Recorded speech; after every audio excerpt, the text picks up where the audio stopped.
Ante todo, muy buenos días. El día de hoy damos inicio entonces a este cuarta clase de este segundo módulo en referencia a las implicancias de la prescripción de lo que se denomina declaratoria de fábrica, ¿no? Hemos visto en una primera clase lo que son disposiciones generales en referencia al acto de declaratoria de fábrica. Hemos también indagado en una segunda clase en referencia a lo que es la ley de regularización de edificaciones en mérito a la ley 27157, que en su título primero norma aquellas edificaciones que ya habían sido construidas antes del 21 de julio del año 1999 y que faltaba el reconocimiento jurídico para, como se hizo referencia, acrecentar el patrimonio mediante la accesión o la incorporación de esa edificación en ese terreno propio, ¿no? En la tercera clase hemos hecho referencia a lo que es la ley 29090 en cuanto a los procedimientos administrativos para el reconocimiento jurídico de este acto de declaratoria de fábrica. En su caso, hemos visto las innovaciones que trae el decreto legislativo 1225 en referencia a la ley 29090 en las cuatro modalidades, ¿no?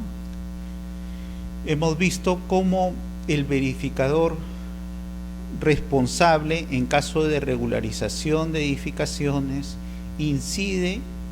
En la segunda clase fue que incidía en vez de la municipalidad en cuanto el control de parámetros urbanísticos, y en cuanto a lo que es en la tercera clase la ley 29090 y el acto administrativo municipal, ya no contamos con verificadores responsables, ¿no?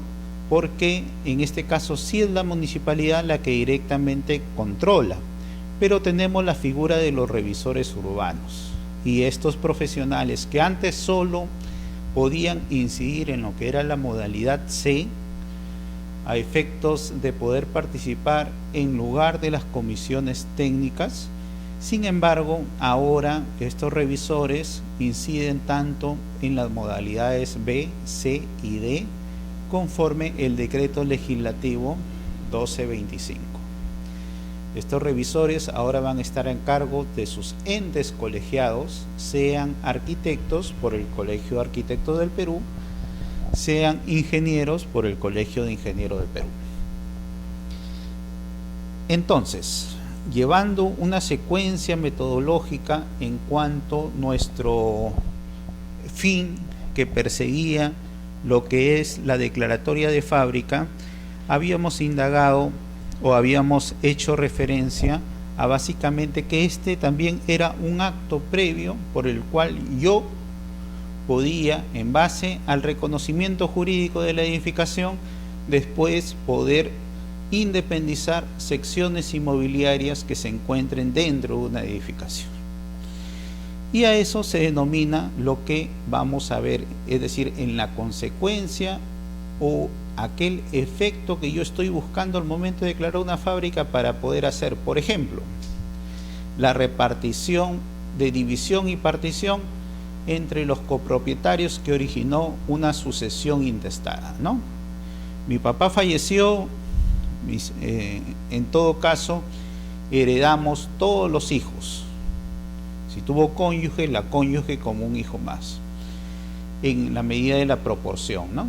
Incluso ahora también con esta modificación del Código Civil en referencia a las uniones de hecho, la conviviente también tiene derechos sucesorios y por lo tanto, al igual que la cónyuge sujeta bajo el régimen de sociedades gananciales, también va a adquirir los bienes que haya dejado el causante, ¿no? Entonces, los convivientes, siempre y cuando hayan sido reconocidos judicial o incluso notarialmente, y no solo eso, sino que hayan inscrito ese hecho, ¿no?, que le otorga esos derechos sustantivos en el registro personal. Entonces, En base a eso heredamos los hijos, hereda la mamá, somos 2 hijos y la mamá, ¿no? 3 integrantes de la sucesión, la mamá propietaria de un mayor porcentaje en cuanto ella, al haber contribuido como parte de la sociedad conyugal, se convierte en titular de un 50% de derechos y acciones y acrecienta en todo caso el otro 50%, ¿no?, que se reparte entre los 2 hijos y la mamá. O sea, ella va a recibir un poco más del derecho por ser copropietaria. Pero en su caso queremos hacer de una vez lo que es la partición de los bienes, porque nos interesa ya a cada uno ser propietarios de una sección independiente. Entonces, más o menos grafiquemos, ¿no?, así. Se construyó una casa y en esta casa hay 3 pisos, ¿no? 3 pisos. Entonces somos 3 herederos. 1, 2, 3 herederos, ¿no? Y cada heredero quiere ser integrante o en todo caso titular exclusivo de uno de las secciones inmobiliarias. Entonces, ¿qué hemos explicado? Primero, acto previo hemos dicho. Acto previo. ¿Qué se hizo con el acto previo? Lo que se llama la declaratoria de fábrica. El reconocimiento jurídico de la edificación de los 3 pisos. Y como nosotros somos los sucesores,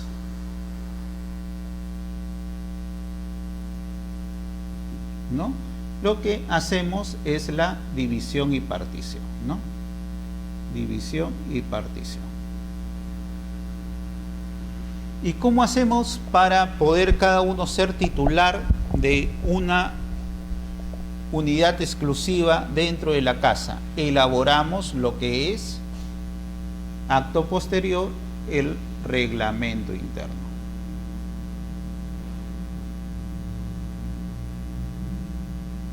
Y este reglamento interno me va a permitir que ahora el predio, que antes era una sola casa y acá tenía sus zonas de servicios comunes, como son las escaleras, ¿no?, se vayan a dividir en 3 departamentos. Departamento 1, departamento 2, departamento 3. Y esto va a conllevar a que registralmente, en registros públicos, que todo era una partida A,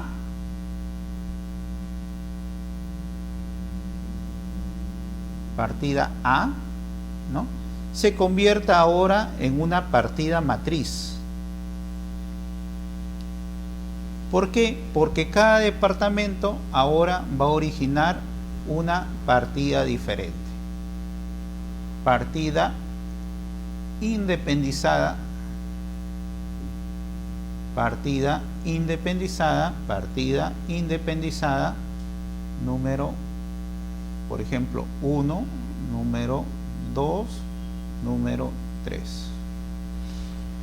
Y una vez que se realice la independización, estas son partidas independizadas, ¿no?, esta matriz va a quedar reducida a lo que son las áreas y zonas comunes. Y acá se va a independizar el contenido, lo que es el departamento 1, acá el departamento 2 y acá el departamento 3. Entonces vemos la importancia de lo que significaba realizar la declaratoria de fábrica para poder dar solución a estos tipos de situaciones o hechos jurídicos que produce el fallecimiento de una persona ante nosotros, los herederos, ¿no? O cuando simplemente yo en vida también quiero anticipar a mis hijos y le digo a mi hijo mayor que él va a ser el propietario del primer piso, a mi segundo hijo tú vas a ser el propietario del segundo piso y al tercer hijo tú del tercer piso. En consecuencia, no necesariamente por una sucesión, puede ser por un anticipo de legítima.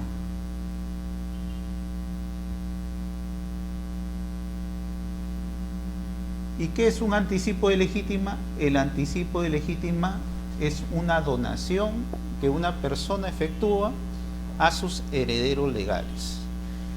Y en consecuencia, son 3 hijos que yo tengo, yo quiero anticiparle en vida, donarle en vida, para que ellos puedan ser ya titulares de cada departamento que a mí, con esfuerzo, ¿no?, he llegado a construir, a edificar. Si es que yo le quiero dar en vida a mis hijos, pero yo no quiero perder el derecho a vivir en esa casa, a este anticipo de legítima le puedo agregar lo que es un derecho de usufructo. ¿Para qué? Por este derecho de usufructo yo todavía conservo el derecho de usar y disfrutar del bien. Ellos van a ser los propietarios del bien con el anticipo de legítima. Ellos son los propietarios. Pero son los propietarios que no tienen todavía una posesión directa del bien, porque yo todavía conservo el usufructo sobre este bien, mi derecho de poder usar y disfrutar. Entonces, el anticipo de legítima le doy a mis hijos y el derecho de usufructo lo conservo yo, para no poder, o que mis hijos en todo caso no me impidan mi derecho de todavía poder habitar en la casa, a pesar que ya se los transferí en derecho, ¿no? Entonces, esta es una de las figuras de que en la doctrina se llama el nuda propietario, ¿no? Son propietarios, pero todavía no están ejerciendo el derecho, por cuanto hay otra persona que todavía tiene un derecho sobre los mismos. Otra situación que puede conllevarse es que yo sea un constructor. Y como constructor o edificador, a mí me interesa vender estos departamentos, ¿no? Entonces yo quiero dar en compra-venta estos departamentos porque al final me va a significar más dinero para mí. Y las personas que van a comprar, lo van a comprar a precio menor, porque estos departamentos van a compartir el derecho de tener, ¿no?, el terreno como un área común.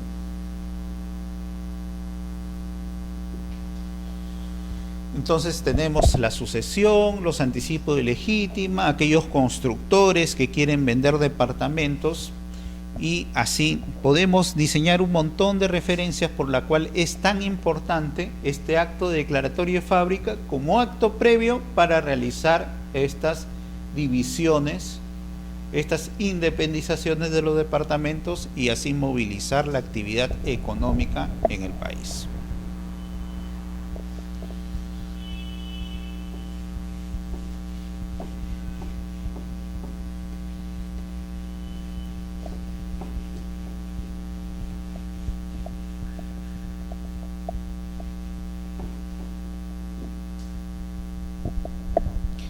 Ese derecho que tuve a edificar, que acrecentó mi derecho patrimonial, porque todo lo que se adhirió materialmente a mi terreno ha seguido la suerte, en este caso, en la propiedad del terreno subsume o absorbe todos los derechos de aquello que se integra al principal.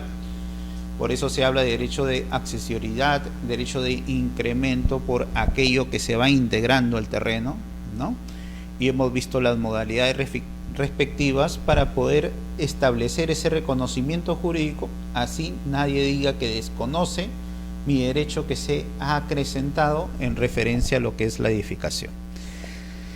Este acto de reglamento interno tiene sus orígenes desde el Código Civil de 1936, y lo que pasa es que en la doctrina tradicional española, cuando se habla de reglamento interno, se habla básicamente de lo que era la propiedad horizontal.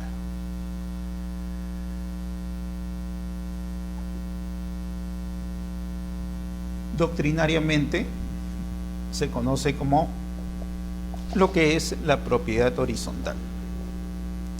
Y estaba en un supuesto referido en el artículo 855 de este Código del 36 derogado, ¿no? Y el supuesto siempre lo habíamos tomado cuando había edificaciones sobrepuestas, unas encima de otras, ¿no? Y básicamente lo que nosotros ideábamos por propiedad horizontal era los tipos de edificaciones de edificio, que son los que aún actualmente se conservan, ¿no? Este es un edificio y acá están sus escaleras de acceso a los departamentos, incluso a la azotea. Y acá están los departamentos, ¿no? Departamento, departamento, departamento, departamento. Entonces, eso era lo que se pensaba en 1936 en base a este código ya derogado en la actualidad, ¿no? Pero evoluciona un poco el sentido de que la aplicación de la propiedad horizontal podía darse en otros supuestos, y en base a ello, mediante la ley 10726 del año 59 y su reglamento, ya se da otros supuestos a efectos de que en un mismo piso se puedan incluso realizar la división o puedan estar ubicados más de un departamento, departamento 1, 2, 3, 4, acá 5 y 6. En un mismo piso también se podían tener más de un departamento, ¿no? Y la sociedad sigue con el derecho de querer obtener viviendas, y dentro de ellos la colectividad, en su búsqueda de todavía tener un poco más de facilidades, hace que la ley vaya evolucionando también. Y en un gobierno militar, mediante los decretos ley, se da el decreto ley 22112, que es reglamentado debidamente, donde hablaba que en supuestos que podía haber incluso, ¿no?, diversos bloques o secciones que contengan departamentos y que compartan zonas comunes. Zonas comunes. Este decreto legislativo 22112 ya trasciende un poco más, porque ya hace referencia en cuanto a la constitución de lo que se denominaban los representantes de aquellas unidades que compartían zonas comunes, sean unidades de una sola edificación o sean unidades de más de una edificación donde hayan zonas comunes. Y ya habla el caso de los representantes, que podría ser el presidente, ¿no?, incluso el administrador, la junta directiva, etcétera, ¿no? Y ya este decreto ley incide un poco más. Lo único que sí determina en base a la ley era que, en referencia a las cuotas de participación, porque cuando hablamos de zonas comunes, estamos hablando de un derecho de copropiedad especial. De copropiedad especial. ¿Por qué es especial? Porque este tipo de copropiedad, a diferencia del derecho de copropiedad normado en referencia a los códigos sustantivos que siempre buscan la división y partición, en este tipo de copropiedad de las zonas comunes, no es factible la división y partición, no es factible. No, por eso es especial. Mientras exista unidades exclusivas que comparten bienes comunes, sobre estos bienes comunes no cabe lo que es la división ni partición, ni incluso efectos de poder uno solo referir a la adjudicación de las cuotas ideales en estas zonas comunes, conservando el derecho de las secciones exclusivas. Entonces acá no se da. No se da eso, que en el Código Civil, sin embargo, los copropietarios, si somos copropietarios de una sola casa, nosotros los hijos, podemos entre nosotros entablar la división y partición, en todo caso la adjudicación, si esta no se puede, a uno de nosotros, o la venta, ¿no?, para podernos distribuir el dinero que se puede obtener de esta venta de este bien. En este tipo de regímenes hay una copropiedad especial en base a las zonas comunes. Y en base a los porcentajes de participación, porque estamos hablando de copropiedad, cuando se habla de copropiedad, se habla de porcentajes de participación, estaba referido en base al área techada. Y sobre eso hacía referencia el decreto ley 22.112.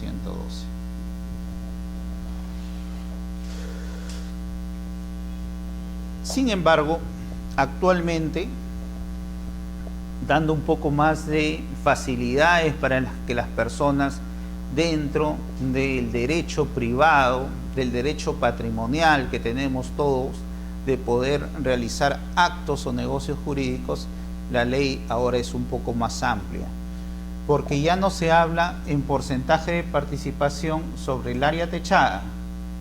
Ahora tenemos la ley 27.157, donde hay una libertad de elegir nosotros cuál es el régimen que queremos adoptar y cuál es el tipo de criterio en cuanto a los porcentajes de participación. Entonces se habla de libertad de criterio en referencia a los porcentajes de participación, ¿no? Antes solo era área techada, actualmente ya no, ya hay más libertad con la ley 27.157. Y es que este acto jurídico, cuando hablamos de acto jurídico, hablamos de hechos donde intervienen las personas, ¿no? Dentro de las características del acto jurídico es que los hechos tienen que ser hechos, tienen que tener lo que se llaman actos legales, válidos, ser lícitos. Por eso se habla del objeto, que es la relación jurídica entre dos, que sea física y jurídicamente posible, ¿no? Se habla de la manifestación de voluntad como elementos principales, ¿no? Que haya una manifestación de voluntad y que haya un fin lícito. En cuanto a los presupuestos, ¿no? Que haya personas que van a emitir esa manifestación de voluntad en cuanto a su existencia y el objeto sea física y jurídicamente posible. Y en cuanto a las características que debe reunir, es que el objeto sea física y jurídicamente posible, determinado, ¿no? O determinable, que el agente sea un agente capaz, que el fin sea un fin lícito, etc. Entonces tenemos ahí configuraciones de cuándo un acto jurídico es válido. Para el caso de la propiedad horizontal, que doctrinariamente se denomina, en cuanto a la legalidad de esos acuerdos que podemos tener nosotros entre privados en la celebración de los actos jurídicos, tenemos siempre que estar sometidos a la ley, al reglamento, ¿no? Todo esto implica el marco de la ley. Lo que no está acá tiene que estar en el reglamento interno o el reglamento interno, ¿no?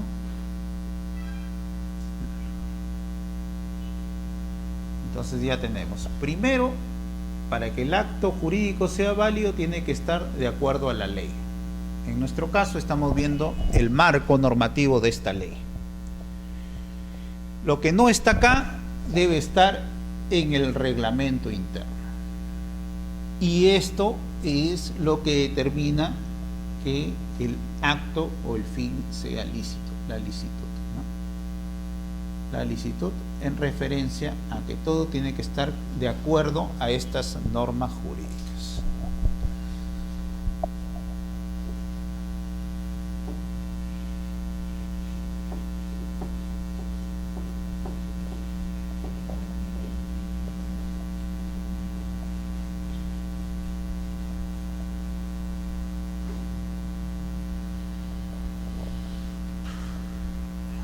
Entonces, ¿qué cosa es lo que se denomina propiedad horizontal?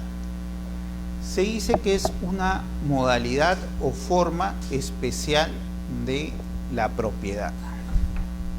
¿Por qué una forma especial de la propiedad? Porque acá no estamos hablando de una propiedad cualquiera, sino hay una propiedad con ciertas características.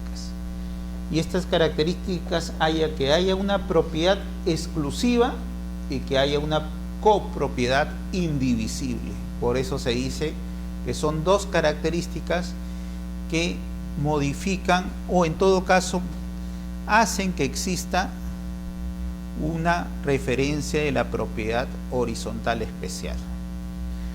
Y esto lo tomamos cuando vemos en el Código Civil lo enmarcado a lo que es la propiedad en el artículo 958, que cuando habla de la propiedad horizontal, te dice, la propiedad horizontal se rige por la ley de la materia. ¿Y cuál es la ley de la materia? Actualmente la tenemos en la ley 27157 y su reglamento, ¿no? Y disposiciones que un poco permiten comprender o en todo caso saber cómo interpretar esta ley de la materia por estas características especiales que tiene este tipo de derecho de propiedad. Donde yo soy propietario, por ejemplo en un edificio, yo soy propietario de mis departamentos. Esto es lo que es lo exclusivo.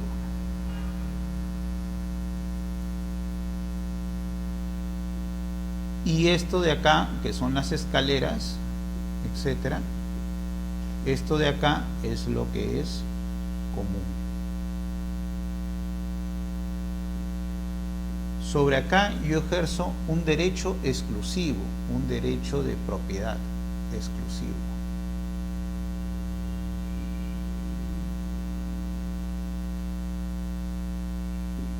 Y sobre esto yo ejerzo un derecho de copropiedad.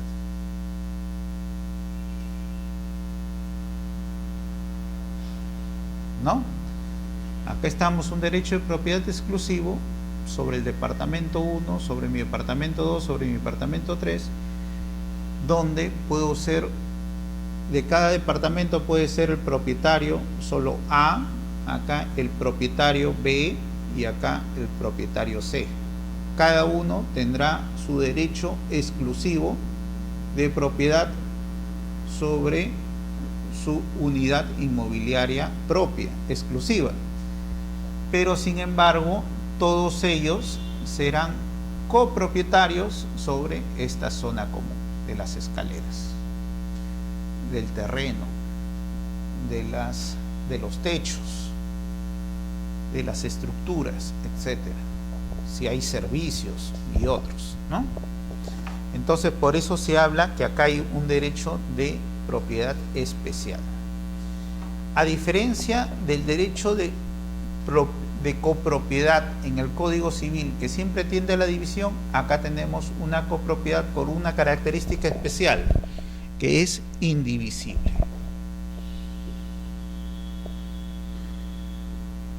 Y es indivisible mientras exista el reglamento interno.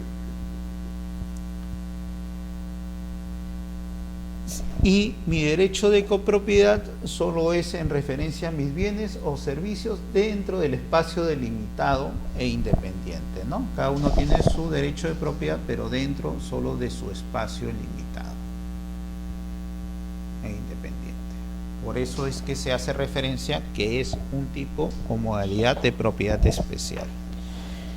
El artículo 958 del Código Civil originalmente sí contemplaba lo que era referencia a la propiedad horizontal, pero dadas las variantes que ha traído la ley 27157 en el año 1999, entonces ese artículo quedaba un poco pequeño ante diversos supuestos que traía la nueva normativa. Y por ello lo que se hizo fue simplemente hacer referencia a que en base a ese artículo 958 se remita a lo que es la ley de la materia, la ley especial. Entonces, ¿cuáles son los requisitos que debemos ver para este tipo de derecho de propiedad especial? Primero, que exista una edificación o conjunto de edificaciones. Entonces, acto previo, edificación o conjunto de edificaciones, ¿no? O sea, puede haber una edificación, un edificio, como lo habíamos visto, ¿no? Con sus escaleras. Un edificio. O conjunto de edificaciones, puede haber que sea otro edificio que también tenga estas escaleras, y acá hay otros departamentos, pero sin embargo las zonas entre ellos son comunes. Caso clásico, tenemos un conjunto habitacional, por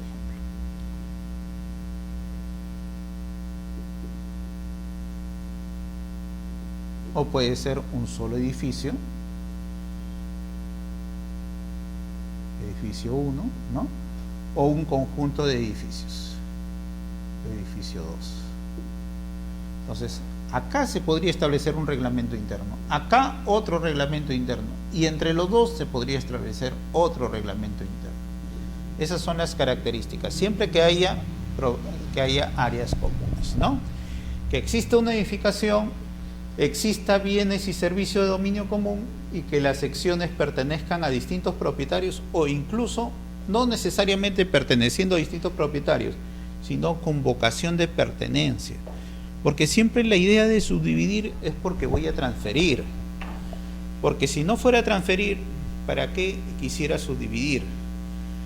No tendría mucha lógica, en el sentido porque ya no voy a pagar por un solo predio, sino cuando subdivida voy a empezar a tributar por dos predios independientes, y por consiguiente, ¿no?, se acrecienta un poco más mi carga tributaria en ese sentido. Entonces, lo que busco acá simplemente es independizar. Y estos son los requisitos comunes, ¿no?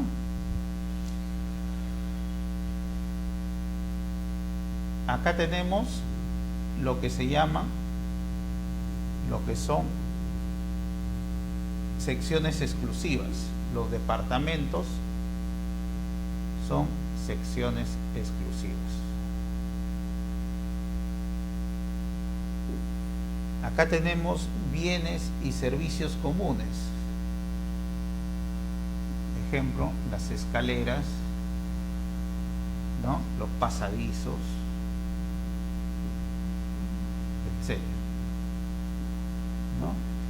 Y en cuanto el departamento 1 pertenece al propietario A, el departamento 2 al propietario B, el departamento 3, y así sucesivamente. Entonces también pluralidad de propietarios.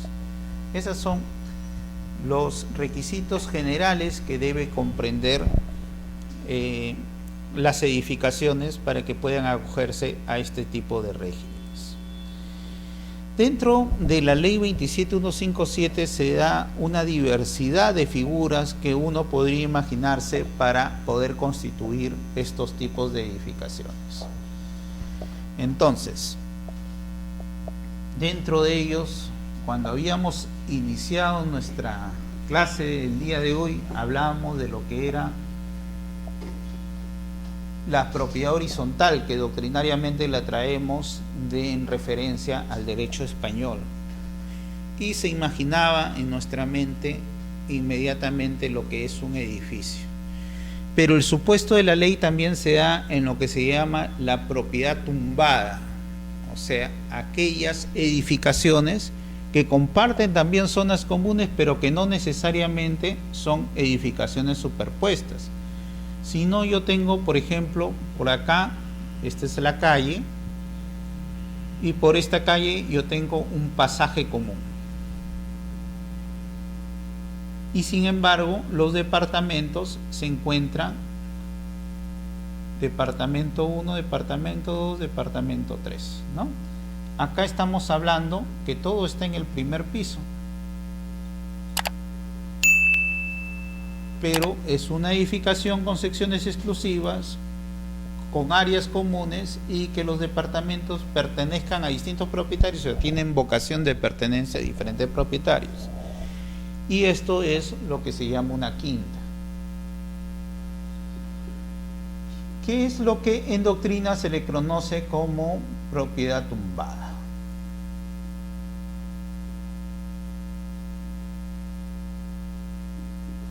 ¿no? Entonces, no hay acá un segundo piso, un tercer piso, sino tenemos simplemente en un solo piso las características que pueden conllevar, o los requisitos generales que pueden conllevar al establecimiento de un reglamento interno de propiedad horizontal. Tenemos las casas en copropiedad, que es otro supuesto, ¿no?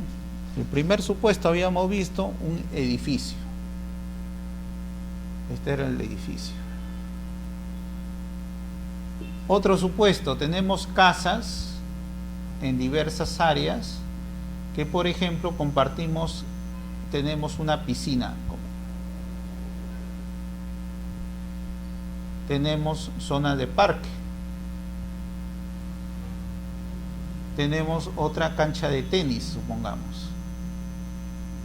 Entonces, son casas independientes, sin embargo, que cuentan con elementos o servicios comunes que cada una de estas casas puede compartir, ¿no? Y sería el tercer supuesto, que son casas en copropiedad.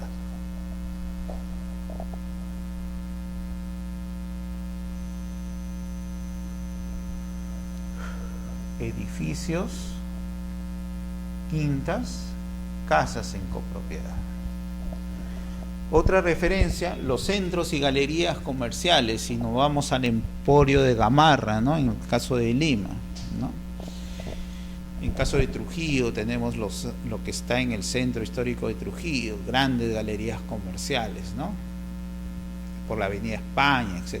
Entonces, tenemos una referencia diversa en cuanto a supuestos de galerías comerciales, o sea, las unidades exclusivas están dedicadas a lo que es el comercio, sin embargo, hay zonas comunes como los ascensores, los pasadizos, para que la gente ingrese. Y la norma es abierta. Otras unidades inmobiliarias con bienes comunes. No es un concepto cerrado, sino que guarden estos requisitos generales. Secciones exclusivas, áreas y bienes comunes, y en todo caso, la pluralidad de propietarios en referencia a estas secciones exclusivas que se pueden dar en diversos supuestos materiales con los cuales cumpla con estos requisitos generales. Entonces, partiendo de todas estas figuras jurídicas que se plasman en la realidad, vamos a decir entonces, ¿y qué es el reglamento interno? El reglamento interno en sí es un texto normativo. Hay normas que bajo el ius imperio del Estado todos tenemos que cumplir, ¿no? Y que estas normas lo que hacen es que nosotros en sociedad vivamos adecuadamente y en orden. Por eso se llaman normas de orden público, porque son las que nos vinculan a nosotros a vivir adecuadamente en sociedad. Ahora, también hay normas que unas personas pueden establecer en los contratos y estar supeditados a ellos, ¿no? Tanto así, cuando yo contrato los servicios de un abogado, cuando contrato los servicios de un ingeniero, cuando contrato los servicios de un albañil, entonces estamos estableciendo ahí un marco normativo dentro del contrato. Y estos vinculan a las partes. El incumplimiento de estos contratos privados, ¿no?, conlleva lo que se llaman la inejecución de obligaciones y las responsabilidades civiles al respecto. Pero por consiguiente, acá la norma nos dice, estos son los supuestos que tú te puedes acoger. Y la 27157 tiene estas normas de orden público que nos dicen, si yo quiero acogerme a un régimen de propiedad exclusiva o propiedad común, o si me voy a acoger a un régimen de independización y copropiedad. Esa libertad o esas opciones que me da la norma me conllevan a mí a la libertad de poder acogerme a uno de esos regímenes ya establecidos. Cuando nosotros, los propietarios de un edificio, de una quinta o de casas en copropiedad, de centros y galerías comerciales u otros supuestos, decidimos acogernos a uno de esos regímenes establecidos en la norma, estamos creando una normatividad que nos va a vincular a todos los integrantes de las propiedades exclusivas dentro de esa edificación. Por eso se dice que es un marco normativo que gobierna el edificio o conjunto de construcciones, ¿no? ¿Y dónde van a estar esas opciones que elegimos? Van a estar en los estatutos que contiene el reglamento interno. Pero esos estatutos no son estatutos libres, sino son estatutos que de todas maneras tienen que estar supeditados a lo que determine la ley. La ley 27157 o su reglamento, decreto supremo 035/2006 vivienda. Y en base a la elaboración de estos estatutos es lo que va a gobernar lo que se llama la administración de la ley, ¿no? Entonces tenemos normas de orden público, la ley 27157 y su reglamento. Esto nos da a supuestos por los cuales nosotros nos podemos acoger, ¿no? Por ejemplo, los regímenes sean de propiedad exclusiva y propiedad común, o sea, el régimen de independización y copropiedad. Y sobre esto es que yo elijo cuál va de estos a regir sobre mi edificación. ¿Cuál va a regir? Cuando yo elijo, por ejemplo, en edificios, yo elijo someterme al régimen de propiedad exclusiva y propiedad común, y esto en base a lo que determina la ley y su reglamento. Entonces acá yo creo lo que son los estatutos.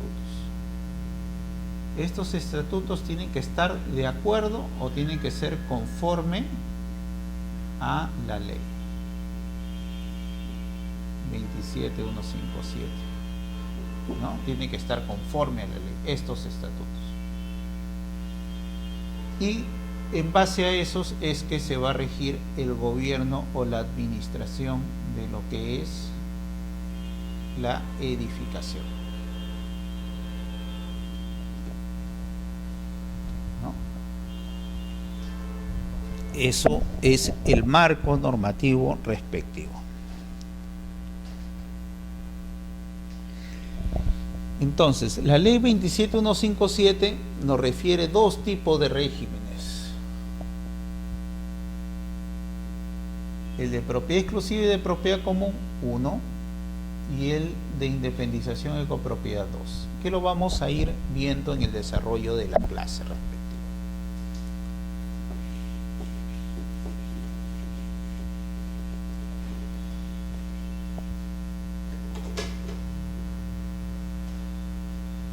El régimen de independización de propiedad exclusiva y propiedad común puede acoger cualquier tipo de edificación. En este régimen, más que todo, fue pensado para lo que eran edificaciones tipo edificio. Por eso, actualmente incluso son obligatorios en las edificaciones tipo edificio. ¿Por qué? Porque en este caso, todos los departamentos, 1, departamento 2, departamento 3, tienen o se han edificado en base a un terreno, a un mismo terreno. Y sobre este terreno se ha sobreedificado para arriba. Entonces, la característica de este régimen de propiedad exclusiva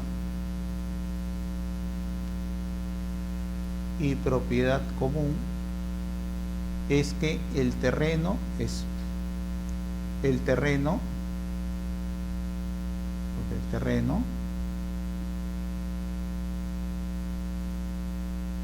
común. Es común de todos los departamentos sobre el que se levanta la edificación. Esa es una característica propia de este régimen de propiedad exclusiva y propiedad común.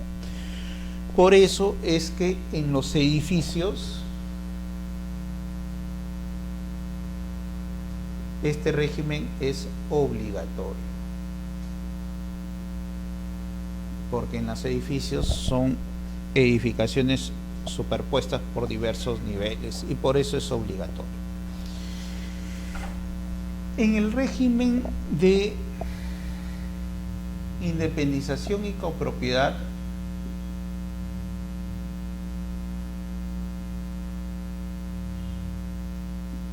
las edificaciones no necesariamente son sobrepuestas. Puedo yo tener una casa acá, otra casa acá, otra casa acá, y sobre estos tener áreas comunes. Entonces, no necesariamente es una edificación encima de otra como es en los edificios, ¿no? Por eso es que yo puedo acogerme a este régimen o a este régimen en forma libre. Entonces, en forma libre yo tengo la opción de acogerme al régimen de propiedad exclusiva y propiedad común o al régimen de independización y copropiedad en forma libre cuando hay estos supuestos, ¿no? Por ejemplo, acá tenemos las casas en copropiedad o las edificaciones, o cuando tenemos edificaciones tipo quinta, ¿no? Donde hay un pasaje común y hay departamentos internos, 1, departamento 2, departamento 3. Esta es una quinta, por ejemplo. Y en esta quinta yo también tengo la libertad, al igual que las casas en copropiedad, de elegir uno y otro régimen. ¿Por qué? Porque acá vemos que el terreno sobre el cual se encuentra cada casa exclusiva o cada departamento exclusivo, el terreno es propio. Acá el terreno es propio. Por eso es que se diferencia que acá el terreno es común, ¿no?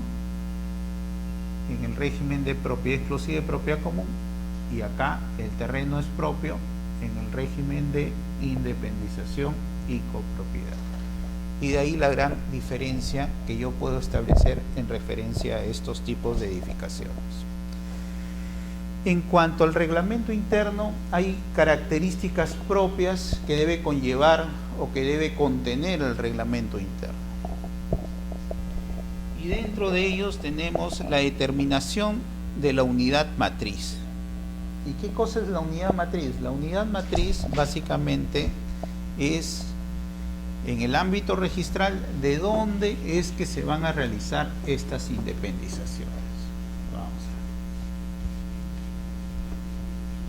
Y vamos a explicar esto. Cuando una casa o terreno por primera vez ingresa a registros públicos, esto se llama inmatriculación.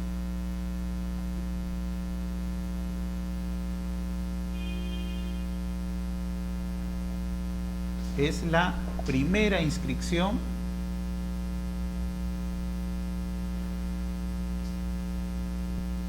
del terreno en registros públicos. Una vez inscrito, puede ser que yo lo haya inscrito, supongamos, como simplemente como terreno. Entonces yo tengo mi terreno. Sobre este terreno que yo tengo, he construido una edificación. Construí mi casa sobre ese terreno. Entonces, el segundo acto podría ser lo que es la declaratoria de fábrica. Y construí una casa de 2 pisos, supongamos.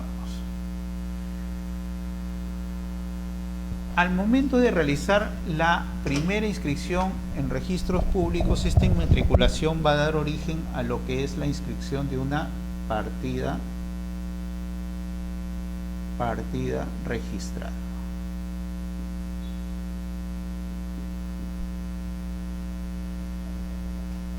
En esta misma partida se inscribirá la declaratoria de fábrica como segundo acto. Como tercer acto, yo quiero establecer un reglamento interno que también se realizará en la partida registral original. Pero simultáneamente al reglamento interno, ¿qué va a pasar? Se van en forma simultánea, se independizan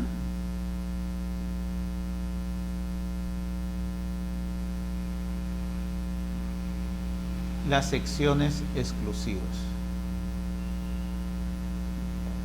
Entonces, esta partida registral original se va a convertir en partida matriz.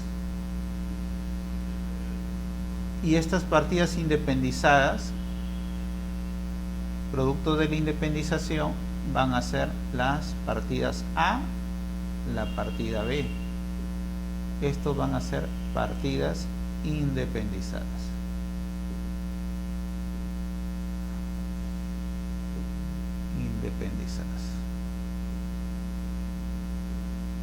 Entonces, así se produce lo que es en el ámbito registral esta figura de lo que es la independización.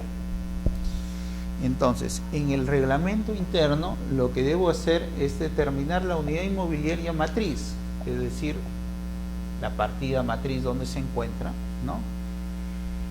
Y en su caso, la relación de secciones de propiedades exclusivas señalando el área, número y uso que van a tener cada secciones exclusivas, o sea, cada unidad exclusiva dentro de la edificación, ¿no? Tengo que señalar área, después del área, numeración, en caso se tenga, ¿no? Y uso. Porque esto va a dar origen a lo que sean estas partidas independizadas. La condición es que si yo he realizado una declaratoria de fábrica, por ejemplo, de vivienda, el reglamento interno y las partidas independizadas tienen que hacer referencia al uso vivienda.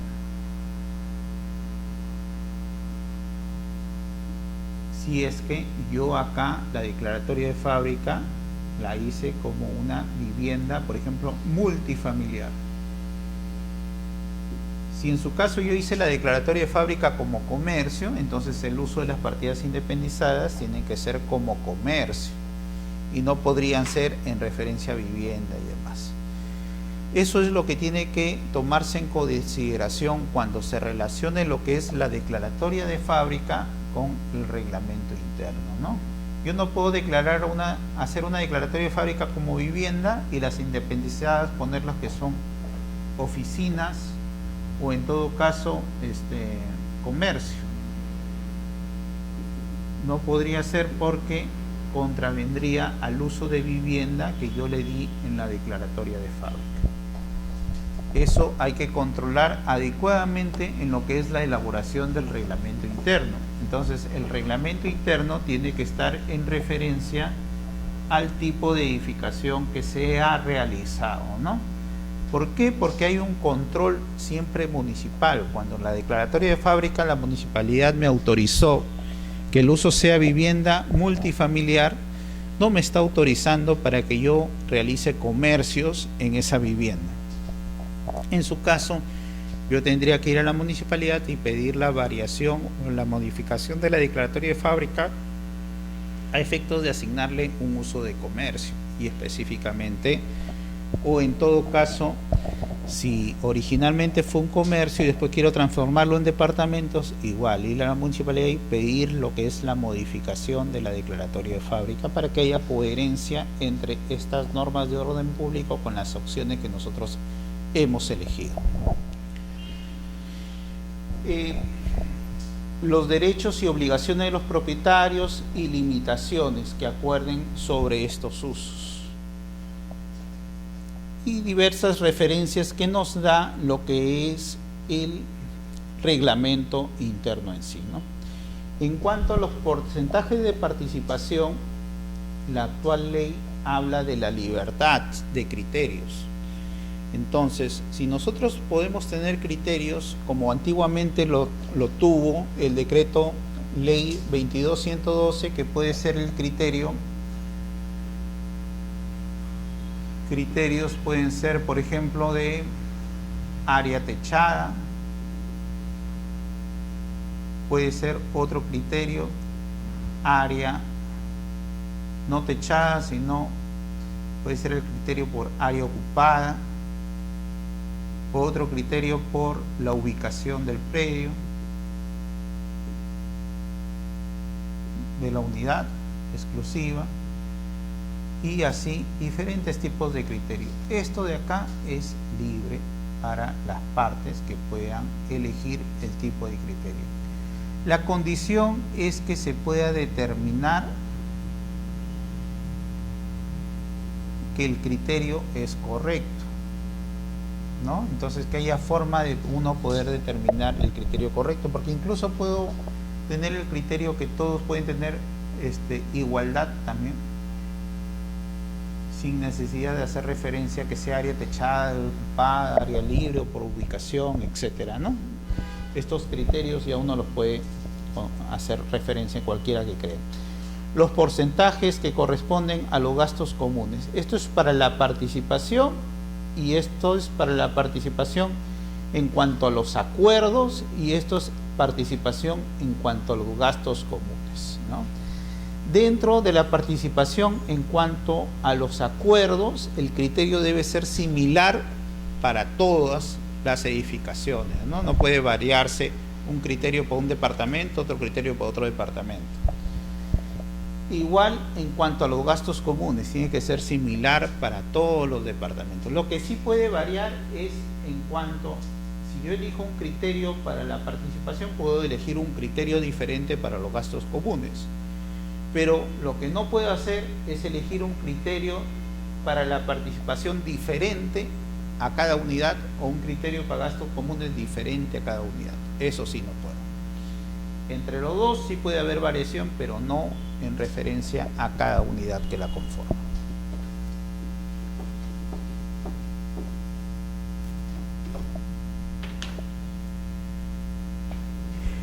En cuanto al contenido del reglamento interno, tenemos ahora la referencia de la Junta de Propietarios, lo cual es necesario considerar porque van a ser los componentes de quienes conformen este reglamento interno, ¿no?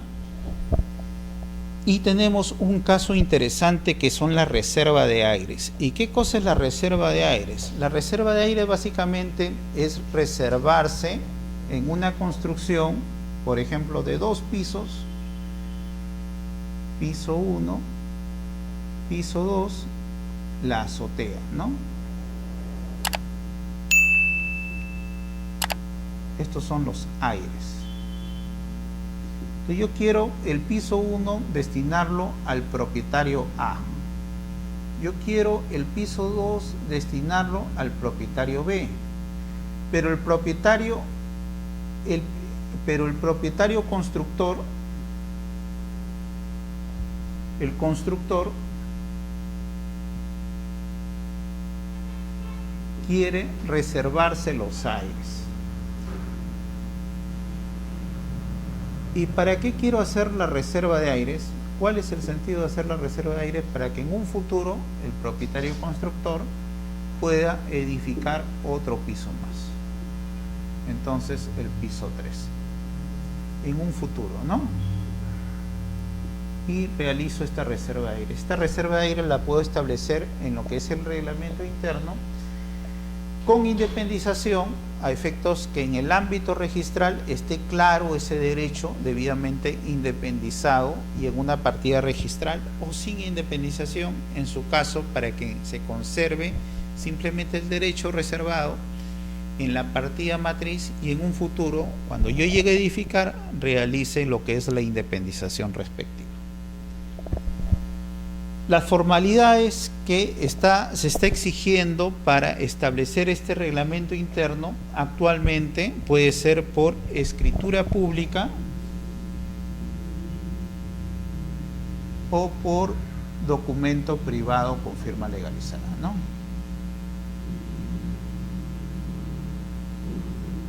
Cuando son documentos privados, tiene que ser con firmas legalizadas.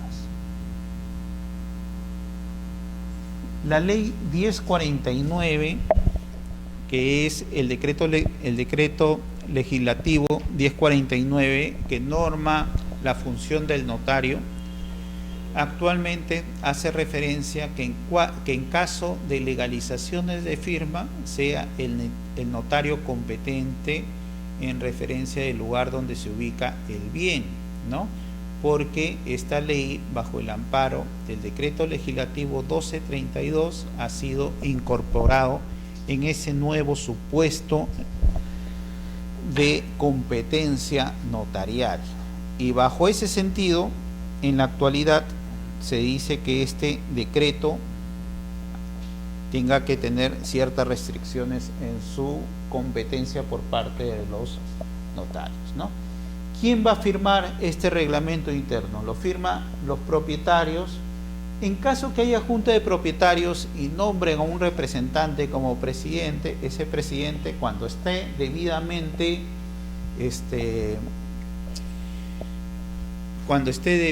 representado por acuerdo de la Junta, ¿no?, para que él realice en todo caso la suscripción de todos los documentos que pueden dar origen a la modificación, creación o extinción del reglamento.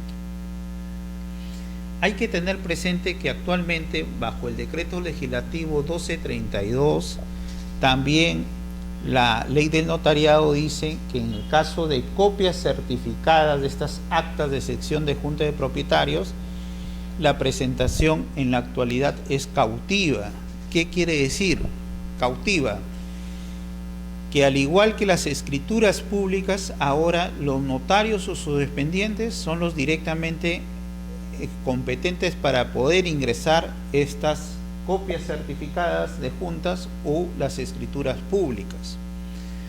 Y en caso lo haga un tercero, el notario tiene la obligación, en el módulo de notarios, que es un sistema creado por registros públicos por la SUNAR, el notario tiene la obligación de poner el nombre, el documento de identidad de esa persona y qué número de acto está adjuntando en copias certificadas. Y esto va a contribuir mucho a la seguridad jurídica, evitando documentación falsa que puede ingresar a registros.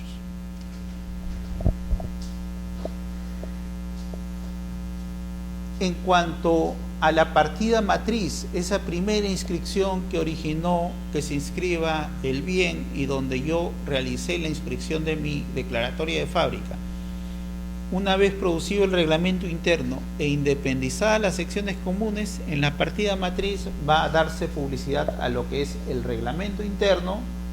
En su caso haya reserva de aires, la constitución de la Junta de Propietarios, las elecciones de los presidentes y la anotación de las independizaciones de las secciones exclusivas.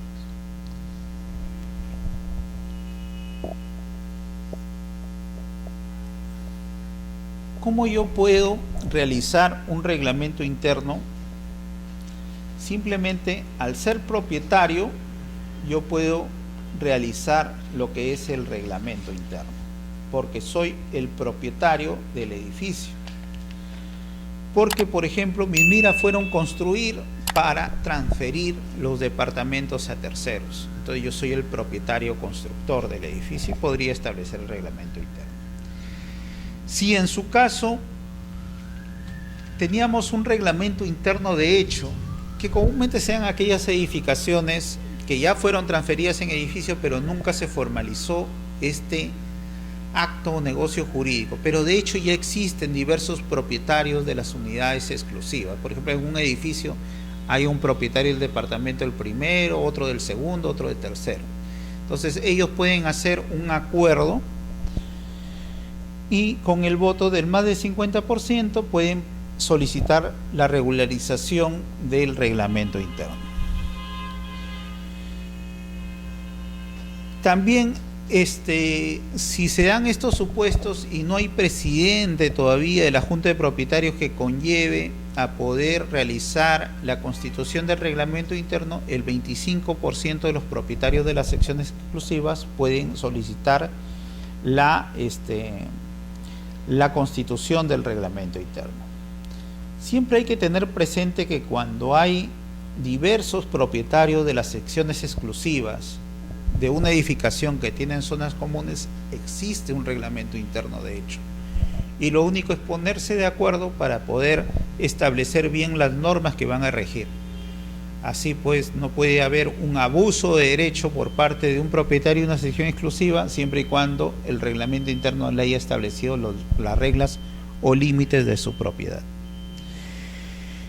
Se puede, conforme la nueva ley, realizar pluralidad de reglamentos internos y tenemos, por ejemplo, en los conjuntos habitacionales, cuando hay diversos edificios dentro de una misma área, cada edificio puede tener su reglamento interno, aparte que exista un reglamento interno general.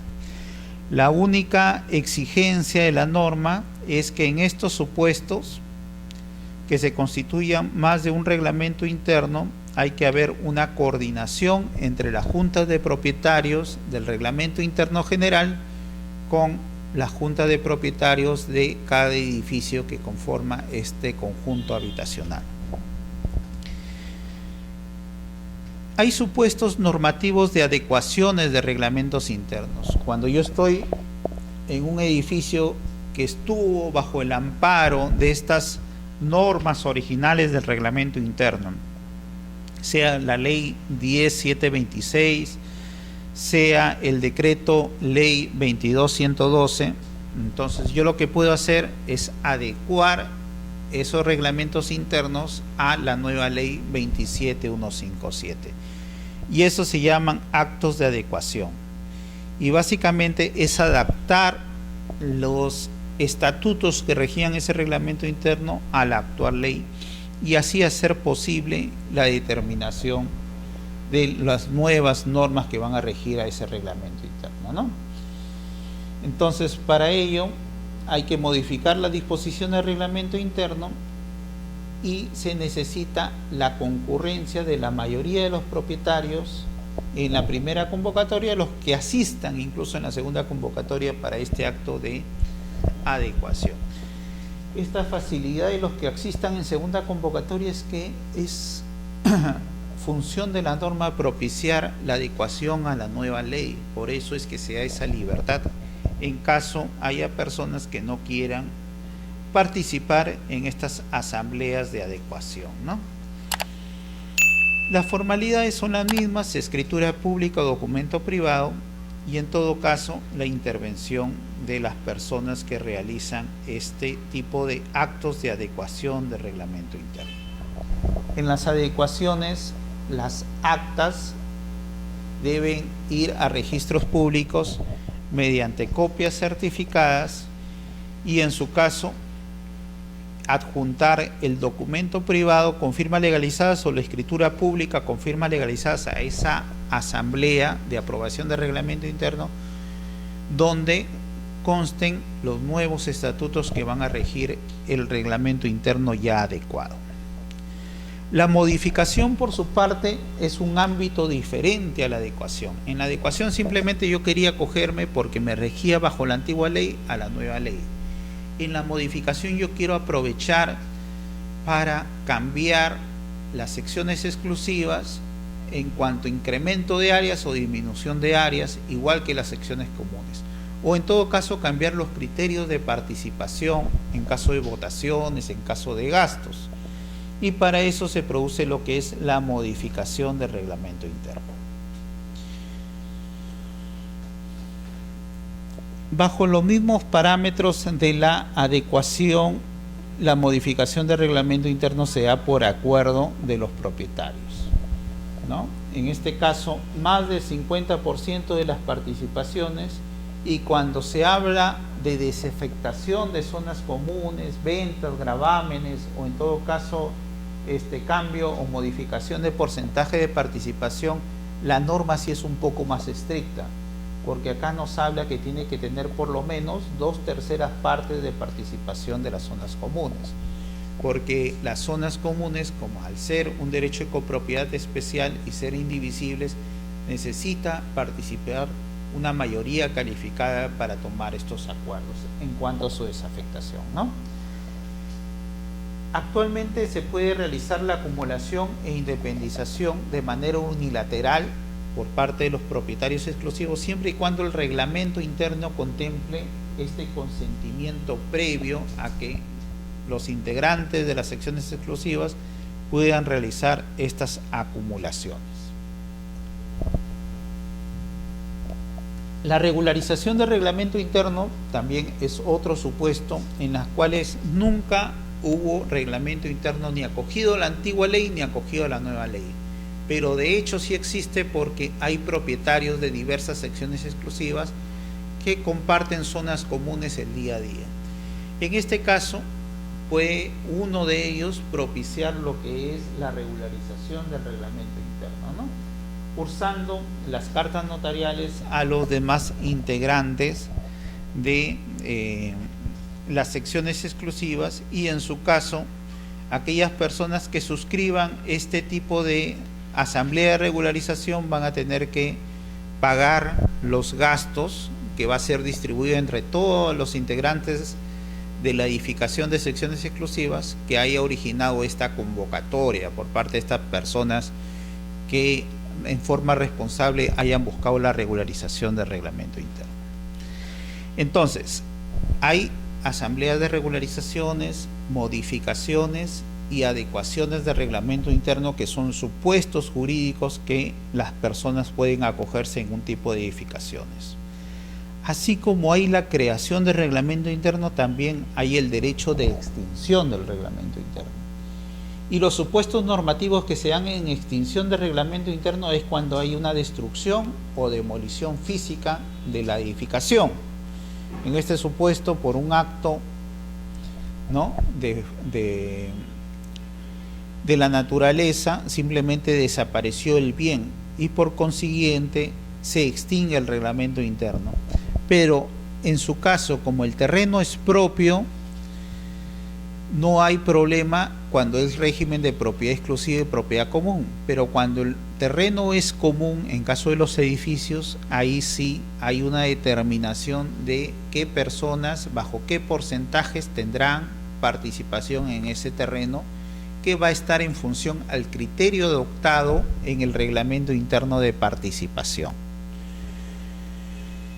La Junta de Propietarios, ¿quiénes la componen? Todos los propietarios de estas secciones exclusivas, ¿no? Yo soy propietario del departamento 1, mi vecino del departamento 2, el tercero, todos conformamos parte de lo que es la Junta de Propietarios. Y la Junta de Propietarios queda constituida simultáneamente, ¿no?, al momento de constituir el reglamento interno, ¿no? Entonces se constituye plenamente al otorgarse el reglamento interno. Y en su caso, habiendo pluralidad de propietarios, es necesario que haya un representante de nuestro derecho de copropiedad especial. Por eso es que es necesario el nombramiento de un presidente de la Junta de Propietarios. La Junta de Propietarios, al igual que el reglamento interno, va a ser un acto de inscripción en los registros públicos y en su caso de las juntas directivas, para que estos integrantes de la Junta de Propietarios, del presidente, puedan realizar el cobro físico o también legal, ¿no?, ir al Poder Judicial a efectos de cobrar el pago respectivo por esa inejecución de obligaciones de esas personas que no han pagado, y en su caso las reparaciones civiles respectivas. Las convocatorias, hay una libertad en cuanto no hay presidente, actualmente pueden convocar incluso 25% de los integrantes de la Junta de Propietarios. Entonces no hay necesidad en la actualidad que haya un presidente para poder convocar a Junta de Propietarios, ¿no? Si no hay presidente, el 25% de los integrantes de la Junta de Propietarios van a tener que convocar o pueden convocar y en su caso celebrar acuerdos válidos en cuanto a reuniones de la Junta de Propietarios. Hay acuerdos que se pueden dar por mayoría calificada, 2/3 partes, y hay acuerdos que se pueden dar por mayoría simple cuando son actos de mera administración respectiva. Las actas tienen que seguir una formalidad adecuada en cuanto a las sesiones de los reglamentos internos, y esto es parte de la calificación registral basado en el artículo 149 del reglamento de la ley 27157. Hay una formalidad adecuada para estas actas, y en todo caso estas actas que en copias certificadas se envía a registros públicos, en la actualidad bajo el decreto legislativo 1232 tienen que tener la presentación cautiva por parte del notario público o del tercero designado en cuanto el notario haya cumplido con dar su nombre y documento de identidad en el módulo de notarios respectivos. El presidente de la Junta de Propietarios, ¿no?, tiene facultades de representación de la Junta y las copias certificadas del notario del libro de actas son los que dan origen a que Registros Públicos pueda acoger este acto de nombramiento de presidente por acuerdo de la Junta. Hay que tener presente que siempre hay formalidades que pueden ser superadas cuando la participación en las actas es por el 100% de los integrantes de la Junta de Propietarios, ¿no? Incluso de la convocatoria. Cuando se presenta el 100% de participaciones, las convocatorias ya no son necesarias en cuanto a lo que se busca es reunir a todos los propietarios, y más aún si todos participan en la conformidad del acto jurídico. Las convocatorias sí son exigentes cuando no ha habido la participación del 100% de participaciones por el derecho de las personas que tenemos a podernos oponer a los acuerdos dados por la Junta porque consideramos que nos perjudica. Por su parte, la jurisprudencia registral ha traído acuerdos plenarios en base a los reglamentos internos.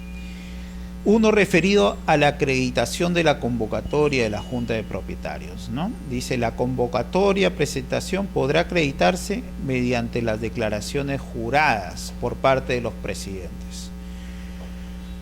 Entonces, esta exigencia de presentar los cargos de recepción o con las recepciones que se daban anteriormente ahora pueden ser suplidos por la declaración jurada del presidente, quien se hace responsable de haber cursado las citaciones a todos los integrantes de la Junta de Propietarios.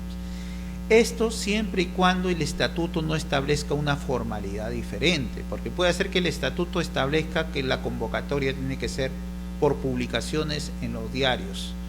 En su caso, habría que adjuntar las publicaciones de esos diarios. O en su caso puede hacer que la referencia del estatuto sea explícita, en que debe constar la firma, sello, documento de identidad, etcétera, como cargo de recepción. En esos supuestos habría que adjuntar los mismos para determinar la debida convocatoria.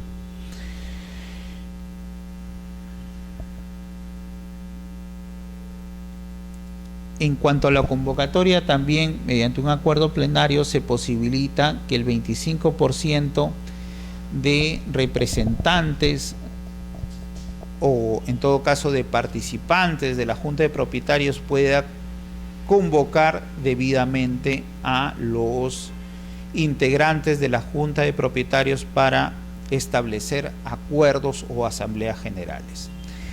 Y tenemos que un precedente de observancia obligatoria en base al quórum, que hace referencia básicamente a la necesidad del registrador público de solo considerar a los propietarios inscritos como cómputos para participar en el quórum de la Junta de Propietarios, porque si no son los propietarios inscritos no se les puede considerar en esta participación de quórum. Por eso se dice: para determinar el quórum deberá considerarse a los propietarios con derechos inscritos.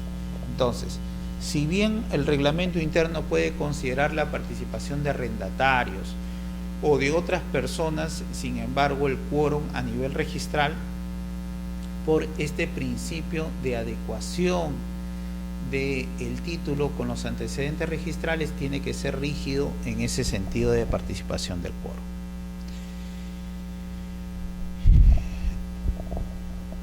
Y por último, la norma lo que busca siempre es que haya la adecuación de los reglamentos internos dados con la antigua normatividad legal a la ley 27157. En ese sentido, como parte de exigencia en la calificación, es ver la adecuación del reglamento interno a la ley. y estos son precedentes de observancia obligatoria que quizás en muchos tipos de calificaciones a ustedes los va a vincular en cuanto a las escalas de observaciones para darle exigencia de la adecuación en cuanto acto se presente relacionado con el reglamento interno. Bueno, con esto culminamos entonces nuestra sesión número 4 y damos por finalizado el segundo módulo relacionado a lo que es de declaratoria de fábrica y sus implicancias jurídicas sobre este acto tan importante a nivel registral. Muchas gracias.